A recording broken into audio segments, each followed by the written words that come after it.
होगा, परंतु एक धर्म का भी परिवर्तन नहीं होगा, जिसको हम लोग कहते हैं नित्य धर्म। शास्त्र क्या कहता है? जीवेर स्वरूपे हुए कृष्णेर नित्य दास।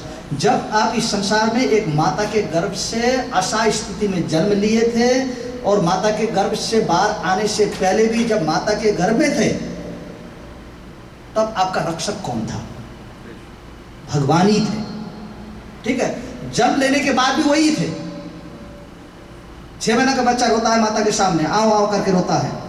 ठीक है, मम्मी क्या सोचती है, बेचारा इसको नींद नहीं हुआ लगता है आज, बेचारा इसको भूख लग गया, पीछे पैट करेगी। कोई अंडरस्टैंडिंग नहीं कि इसको हुआ क्या।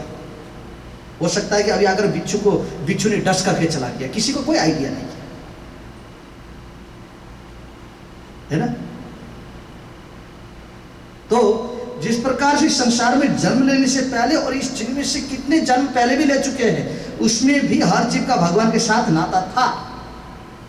ठीक है, शुरू में जाकर के अन्य धर्म चेंज करने के बाद भी पति प्राप्त करने के लिए भी शिव जी के पास जाकर के हाथ जोड़ी थी, पति से मुक्त प्राप्त करने के लिए भी शिव जी के पास जाकर ही हाथ जोड़ रही है अभी भी।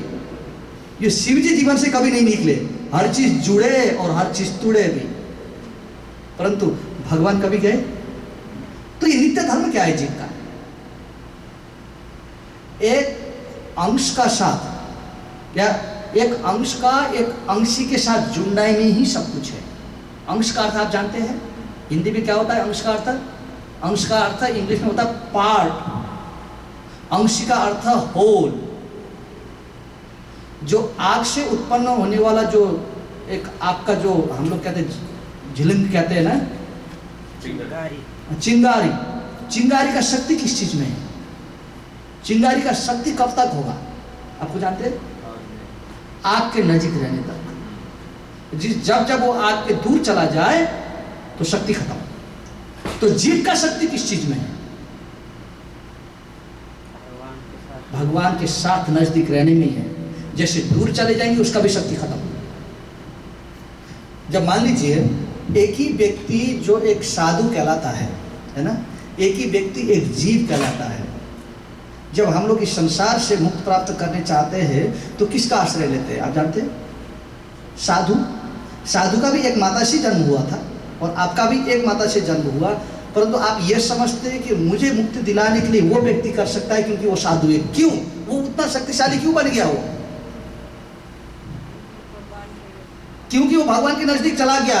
और इसमें इतना शक्ति है कि हम लोग यही विश्वास करते हैं, किसी भी रिलीजन में कोई पास्टर के साथ चले जाते हैं चर्च में जाकर के, प्लीज आशीर्वाद दो, वो अपना हाथ ऊपर रख देता है। किसी भी परंपरा में है ना। और हम इंडिया में भी वही करते हैं। कोई बड़े गुरु महाराज कोई आते हैं तो बोलते हैं प्लीज हाथ रखिए। क्यों? यही एक्सेप्ट करते हैं कि वो इतना भगवान के नजदीक पहुंच गए और मैं उतना ही दूर हूं। अगर उनका आशीर्वाद हो जाए तो थोड़ा सा मुझे भी मिल जाए। अगर आप इस सिद्धांत को लेकर बैठते हैं तो फिर दूसरे का हाथ के लिए क्यों प्रतीक्षा करते हैं? आप खुद शक्तिशाली क्यों नहीं बनते भगवान के पास जाकर के? भगवान थोड़ी नहीं किसी को मना करे हैं किसी को, जानबूझ से दूर भागते हैं। ठीक है, और अंत में इतना दूर चले जाते हैं और इतना मुसीबतें झेलने लग जाते हैं तो नजदीक वाले व्यक्ति को कहते हैं अरे वहीं से तुम अपने हाथ मेरे सर में डालना क्योंकि मुझे नहीं आना है तुम्हारे पास। भक्ति का अर्थ क्या होता है? वॉलंटियरली भगवान के इतना नजदीक हो जाना कि उतने शक्तिशाली बन जाए और जीवन में हर समस्या को धारण करे। जो आज का टॉपिक जो अजामिल का बात करते हैं, कोई ऐसा व्यक्ति थे जो भगवान के बहुत नजदीक थे, सब कुछ था उनके जीवन में, सब कुछ था, आनंद था, सुख था, धर्म था, एक सुंदर परिवार था, परंतु कमी क्या था? एक इंद्रिय विषय को नियंत्रण ना कर सके। उससे फलस्वरूप क्या हुआ? एक वेश्या के साथ शादी हुआ। शास्त्र कहता है, तो आपको तो मैं कथा आधा बता चुका हूं कि नहीं। एक वेश्या के साथ शादी होता है और कोई भी असभ्य व्यक्ति को आप घर में लाएंगे, वो शादी ही नहीं हुआ था, ऐसे ही रहने लगा उसके साथ। हाँ जी, वो शादी ही नहीं हुआ था, ऐसे ही ऐसे रहने लगे। वेश्या किससे शादी करेगी? वो शादी थोड़ी ना होता है उनका। अब अंत में जाकर के उनके पास क्या नहीं था? एक सुंदर पत्नी थी, उनके पास बच्चे थे, माता पिता थे, एक धर्म था उनके हाथ में, हर दिन भगवान की पूजन होती थी, हर गांव उनको मानता था, साधु को मानते हैं। शास्त्र कहते हैं क्या कहते हैं? विद्वत्तम च निरुपत्तम च नैव तुल्य कदाचन स्वदेशी पूज्यते राजन विद्वान सर्वत्र पूज्यते। There is no comparison between the politic power and learning. A learned man is respected everywhere, but the politician is only respected in his own space. है ना? प्रभुपाद का एक्सेप्टेंस कहाँ है? सारा संसार उनको मानता है ना? एक भगवान के भक्त थे। तुलसीदास को कितने लोग मानते हैं?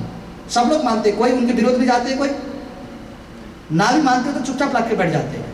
परंतु कोई विरोध में उनके विषय में कोई आर्टिकल नहीं लिखता है।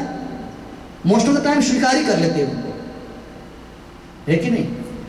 और आपके जो इंदिरा गांधी, सोनिया गांधी, राहुल, नरेंद्र मोदी जितने भी, वो तो बड़े पॉलिटिशियन है, वो तो जानते ही है कि हमारे ओबामा जी ये भी एक राजनीतिज्ञ है। परंतु अगर आधा लोग उनको स्वीकार करते हैं तो फिर आधा लोग उनको तिरस्कार भी करते हैं। तो ये होता है विद्वत्तम च नृपत्तम च। नृप का अर्थ क्या होता है? राजा या एक पॉलिटिशियन। और विद्वत्तम, विद्वान का अर्थ कौन है? भगवान का भक्त, शास्त्र ज्ञाता। तो कहते हैं कि इसमें कोई तुलना नहीं है। एक विद्वान कहीं भी स्वीकार नहीं होगा, कोई भी उनको स्वीकार करेगा कि नहीं करेगा? और एक पॉलिटिशियन को कोई भी नहीं करेगा। हो सकता है कि आपने घर में ही कोई मशीन गन लेके बैठा हुआ है। तो इस प्रकार से अजामिल इतने बड़े विद्वान थे, बहुत सुंदर घर परिवार से थे, और अंत में जाकर के क्या हुआ? एक वेश्या के साथ घर किया। और जैसे हम लोग कहते हैं ना कि कोई व्यक्ति ने मुझे प्रश्न किया कि आप लोग ये समझते हैं कि जो इंडिया में अरेंज मैरिज होता है, मतलब कोई विदेशी पूछे ये प्रचार के दौरान, तो बोला ये हाउ डज दैट वर्क? तो मैं उनको बोला कि you tell me. So this was a question they asked in a religious matter. So मैंने उनको पूछा कि वो जब ऐसे पूछा, मैंने उनको बोला कि you tell me, if you want to go and buy a plant, you want to buy a fruit tree, a plant that produces a fruit in a longer period of time. What is better? If somebody comes to you and says, well, this fruit is from this particular tree, taste it. Would you buy a plant by tasting its fruit when you have the fruit, or you will blindly accept a tree and you don't even know what fruit comes out of it? What is more predictable? What is more predictable? First one. You even tasted the fruit of that tree, isn't it? जैसे हमारे India की जो परंपरा में जो शादी का होते हैं, तो आपके पास शादी का बात आने से पहले पता नहीं माता पिता ने कहाँ से किस से इसके विषय में जानकारी किया है। हर गांव हर शहर घूम करके फलाना बेटा है, तुम जानते हो, कहीं रास्ता में उसको घूमते हुए तो नहीं दिखा, ये नहीं दिखा, वो नहीं दिखा। तो ये सब का निश्चित होने के बाद तब आपके पास बात आती है ना। हमने लव मैरिज किया। ठीक है, नहीं वो लव मैरिज कितना सुंदर से चल रहा है वो आप ही जानते हैं। किसी के गृहस्थ जीवन में तो हम नहीं जानते किसी का। तो अब क्या ये निश्चित होगा, या कोई व्यक्ति बार में जाए और दारू पीती हुई नशे के ताल में किसी से प्रपोज करे, तुम्हारा जीवन के सुख के लिए कौन सा गारंटी है? पहला वाला या दूसरा वाला? पहला ही वाला है ना। So what is wrong on this? ठीक है ना। आप किसी कॉलेज में इनरोल करने जा रहे हैं, आपको कॉलेज के विषय में पता करे भी नहीं इनरोल करेंगे। तो इंडियन वैदिक मैरिज का अर्थ होता है सब कुछ पता हो जाता है, ठीक है ना। तो पॉइंट यह है कि अजामिल ऐसे की है, जबकि एक पत्नी थी घर में जो इस वैदिक परंपरा के हिसाब से लाए, अंत में जाकर के एक वेश्या के साथ उनका प्रेम बैठा, जो वेश्या के विषय में कोई इतिहास भी पता नहीं था। एक आदमी के साथ समय बिताती हुई वेश्या को घर में लाए, क्या वो वेश्या कभी जीवन में खुश देगी? क्या किसी को खुश दिया है? एक को छोड़कर के दूसरे के पास आने वाली वेश्या क्या उसको छोड़कर के तीसरे के पास नहीं जा सकती है? गारंटी क्या है? और जब इसी प्रकार का जो व्यक्ति हर प्रकार का धर्म को छोड़ करके केवल एक वेश्या धर्म में लगी है, उसके लिए कोई धर्म का क्या मतलब अभी? कोई धर्म का मतलब हो ऐसे को? तो उसके लिए क्या समस्या कि आपने अजामिल को क्या दे कि देख तुझे मेरे साथ रहना है तो अपना माता पिता को पीट करके घर से भगा। ये निश्चित है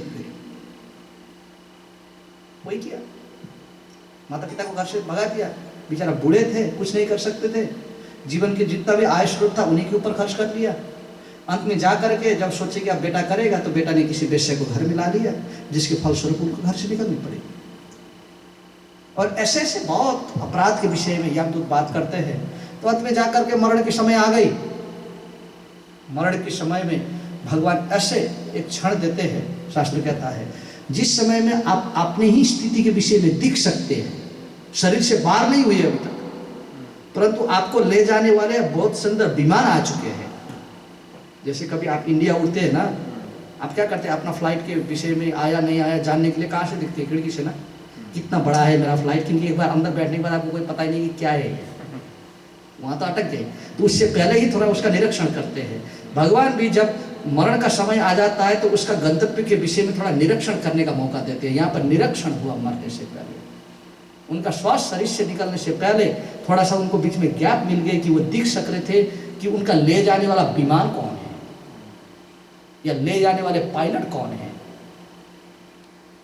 और जब दिखाई दिया तो शास्त्र कहता है कि ऐसे लोग थे जिनके बाल कॉपर के स्तर था और पूरे अग्नि के तर कलर थे, और जिनके बाल से अग्नि का ज्वाला निकल रही थी, जिनके आंख से अग्नि का ज्वाला निकल रही थी, जिनके कान के छेद से अग्नि का ज्वाल निकल रही थी, और जिनके पास पूरा शरीर में अग्नि के तरफ बाली बाल जिससे अग्नि का धुआं निकल रहा था,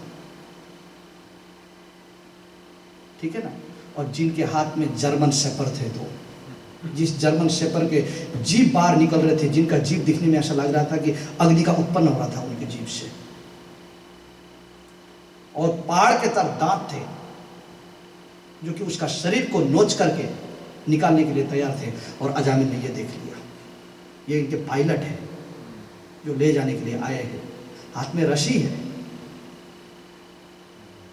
ठीक है। आप जानते हैं उससे पहले किसी साधुओं का उनके ऊपर कृपा हुआ था, जिसके फलस्वरूप इनका वाइफ को एक रिक्वेस्ट किया था। आपको पता है वो रिक्वेस्ट क्या था? कि जो तुम्हारे घर में जो एक बच्चा है ना, इस बच्चे का नाम नारायण रख देना, बोल के वाइफ को बोल करके चले गए थे। और कम से कम साधु का बात, जीवन में हर बात को त्यागो, पर कुछ बात तो लो, क्योंकि कुछ बात में इतना दम है कि आपका जन्म मरण से बच सकते हैं आप। सको तो हर बात ले लेना, साधु का कोई भी बात त्यागने के नहीं होते, ठीक है ना। डॉक्टर को इतना सीरियसली ले लेते हैं हम लोग, जब साधु का बात होती है कोई सीरियस ही नहीं। प्रभु आपने तो बहुत अच्छा किया, हा हा हा, बहुत आनंद लगा आपका सुन करके। क्या मतलब हुआ? कोई मतलब इंटरटेनमेंट थोड़ी ना, ये तो वास्तविक शास्त्र का बात है। ये तो आपको इस संसार जन्म मरण के ये चंगुल से आपको बचाने का कोशिश कर रहा है, और हम इसको इंटरटेनमेंट पे ले ले। फिर इस शास्त्र इंटरटेनमेंट नहीं है। हाँ, भगवान का सेवा करते हुए आनंद आ जाए और इंटरटेनमेंट हो जाए तो कोई प्रॉब्लम नहीं है, कि जस्ट फॉर सेक ऑफ।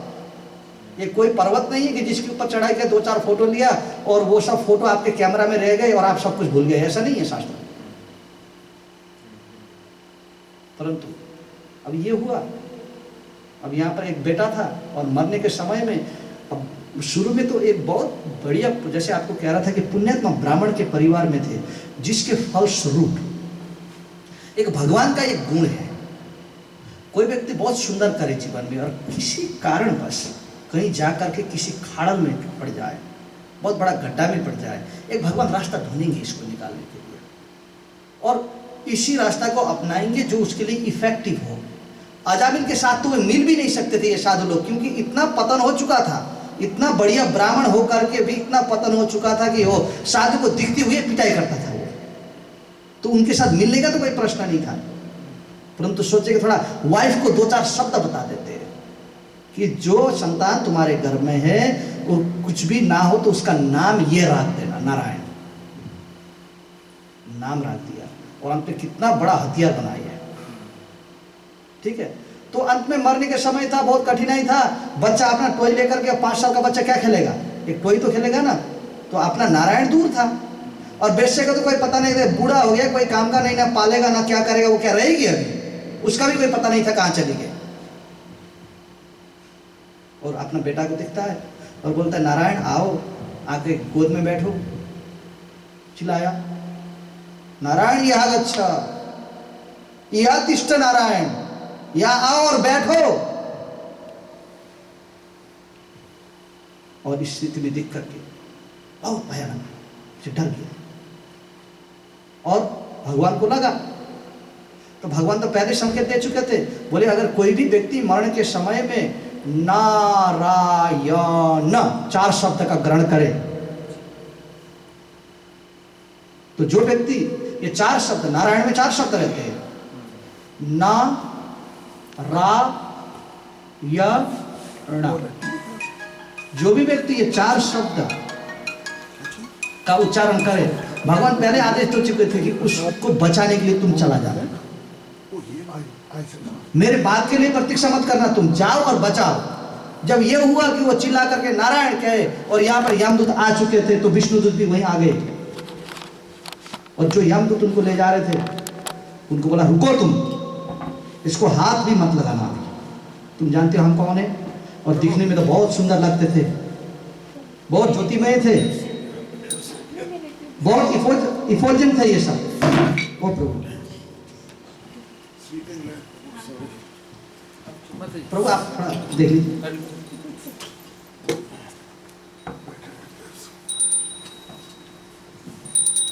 तो नारायण आदेश दे चुके थे, कोई भी भक्त, भगवान सदा के लिए 4 आदेश के लिए भगवान खुले हैं।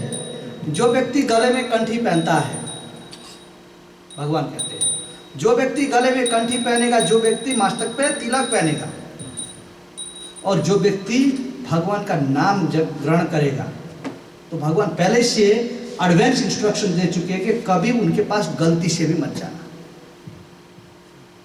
ये यमराज तब तक क्लियर नहीं कहते उनको कि किसके पास जाना हो, तो यही कहते थे कि जो व्यक्ति जीवन में पाप किया है, अपना माता पिता को दुख दिया है, दूसरे पशु को मारा है, चोरी किया है, ये किया वो किया, उसको पकड़ करके लाना, वो तो एक बेसिक सिद्धांत में बैठे थे।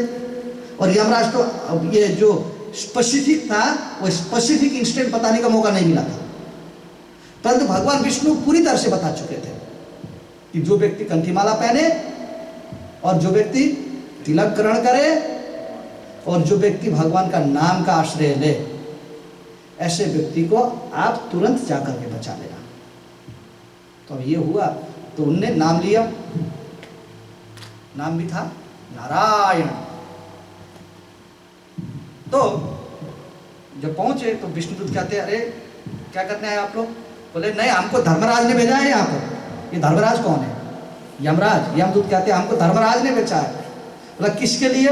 बोला जो ये पापी है, जो जीवन में ये सब किया, एक वेश्या को घर में पाला, ये वेश्या के ही हाथों द्वारा पकाया हुआ खाना खाया इसने, तो ऐसे अपवित्र व्यक्ति को लेने के लिए हम आए हैं। तो विष्णुदूत हंसते, हा हा हा हा हा, एक धर्मराज के सेवक होकर के धर्म के विषय में तुमको कुछ पता नहीं है?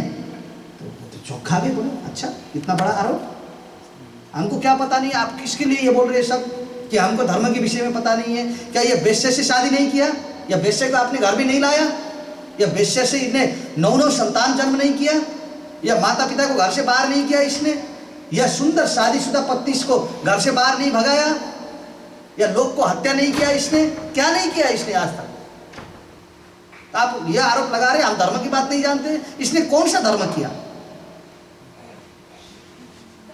तो कहते हैं आपको पता है, जब ये मरण के बिस्तर पे था तो उसने एक नाम ग्रहण किया था। तो यमदूत भी सुने थे इस बात को, बोले हाँ इसने एक नाम ग्रहण किया था जो नारायण था, परंतु उसका बेटा का नाम था वो, तो या उनकी माता पिता उनका कोई भगवान का नाम नहीं लिया था, वो तो अपना बेटा का नाम लिया था। तो यमदूत कहते हैं, एक बात कहते हैं, सांकेत्यम परिभाषा च स्तोभम हिलनमेव वह वैकुंठ नाम ग्रहणम अस्य सागहरम विदु। यमदूत को कहते हैं भाई वो हमारी बात नहीं है, इसने किसका नाम लिया, कैसे नाम लिया, वो हमारी मतलब की बात नहीं है। हमको तो यही बोला गया है कि जो भी व्यक्ति भगवान का नाम ग्रहण करे, ऐसे व्यक्ति को भगवान के पास ले जाने का काम हमारा है। इतने हम जानते और कुछ नहीं जानते। तो आगे कहते हैं ठीक है, हमारे भगवान ने कहा, और हमारे भगवान कौन थे उनके? विष्णुदूत के भगवान कौन है? विष्णुदूत, नारायण थे, विष्णु, भगवान विष्णु।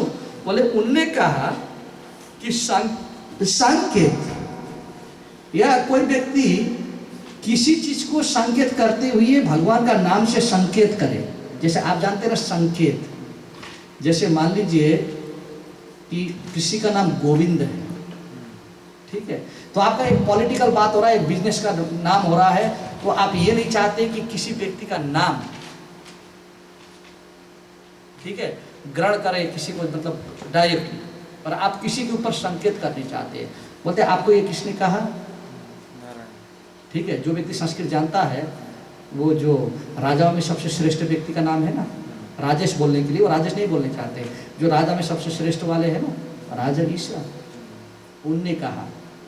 वो डायरेक्ट कोई भगवान का नाम लेने का बात तो नहीं हो रहा है, ये किसी का नाम को संकेत करने के लिए किसी और का संकेत कर रहा है, बोलते हैं, परंतु संकेत करते हुए राम भगवान का ही नाम बोलता है। चाहे व्यक्ति किसी चीज को संकेत करने के लिए नाम ले, संकेत्यम या परिहासन। परिहास का अर्थ क्या होता है? हंसी मजाक। हंसी मजाक में, अरे ये हरे कृष्ण वाले, देख रहे नहीं, ये हरे कृष्ण वाले, ना उनका कोई नाम है, ना उनका कोई सिद्धांत है, ना कोई ये, वैसे हरे कृष्ण हरे कृष्ण हरे कृष्ण, बस ये किसी का परिहास उड़ा रहा है, परंतु भगवान का नाम को लेकर के ही परिहास उड़ा रहा है। और स्तोभम, स्तोभम का अर्थ क्या होता है? संकेत्यम परिहासम च स्तोभम।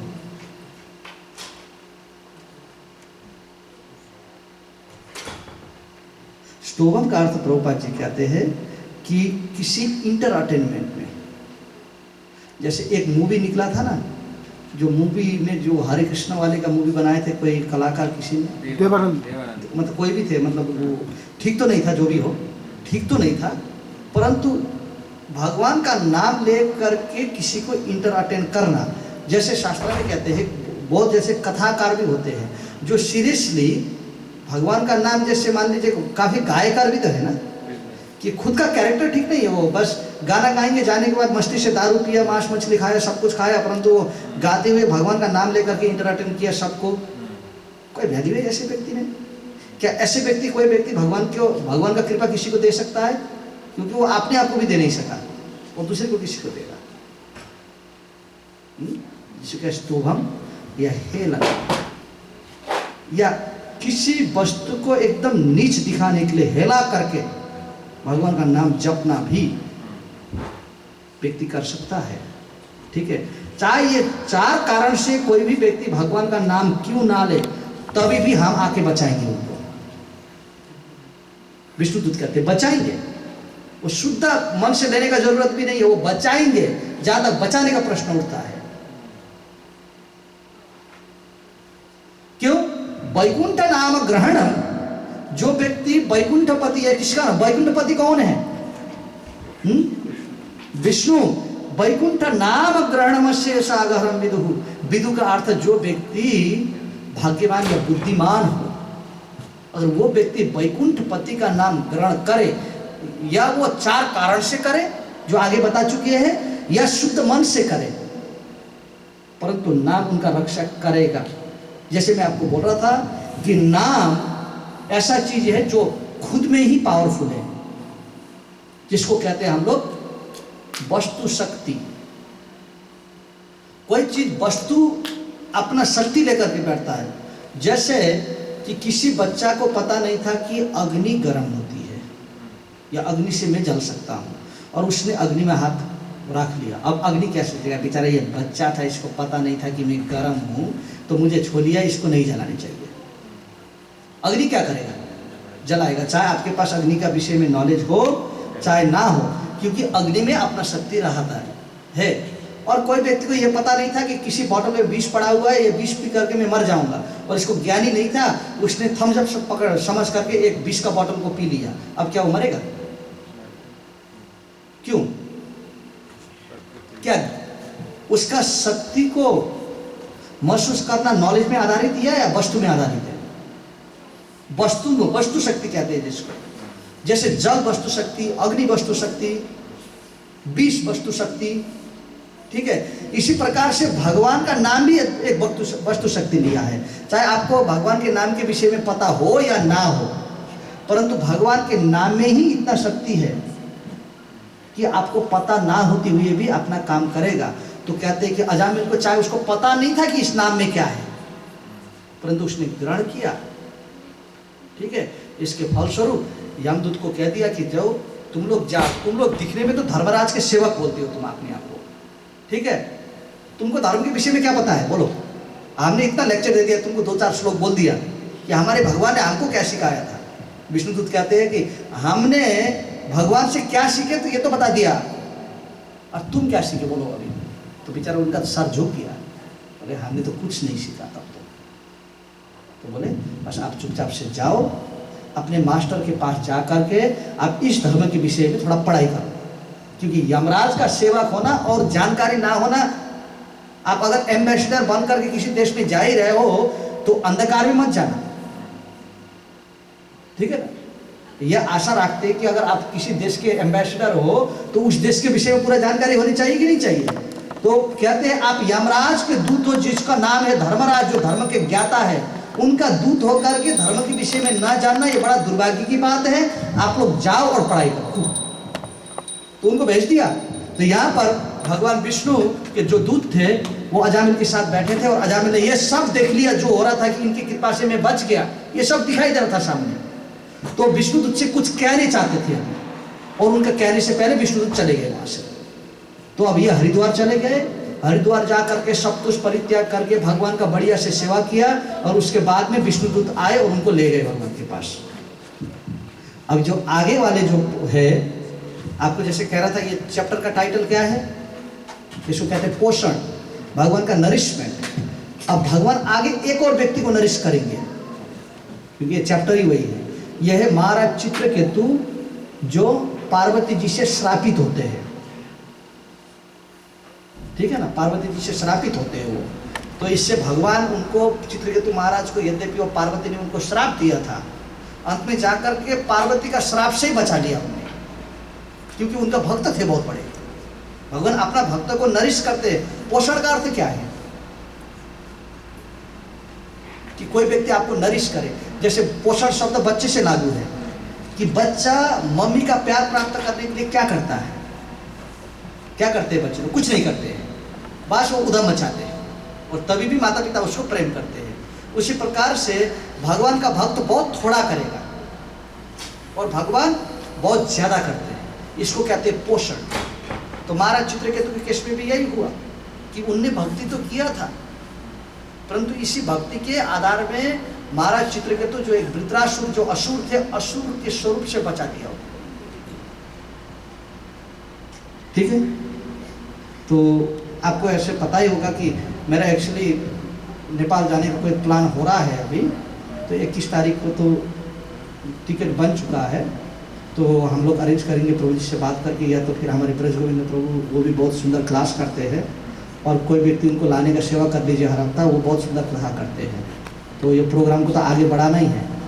तो ये हमारा सौभाग्य है कि जब होता हूँ तो बोलने का मौका मिलता है, तभी भी ये भगवान का सत्संग नहीं टूटने चाहिए, क्योंकि कोई पता नहीं है कि जो भगवान का संगत, जब आपको भगवान का नज़दीक जाने का मौका मिल रहा है कथा के स्वरूप में, तो दूर रह करके दूर वाले से आशीर्वाद लेने से अच्छा उनके पास में होना बहुत ज़रूरत है। तो ये सत्संगत से दूर किसी को होना नहीं चाहिए।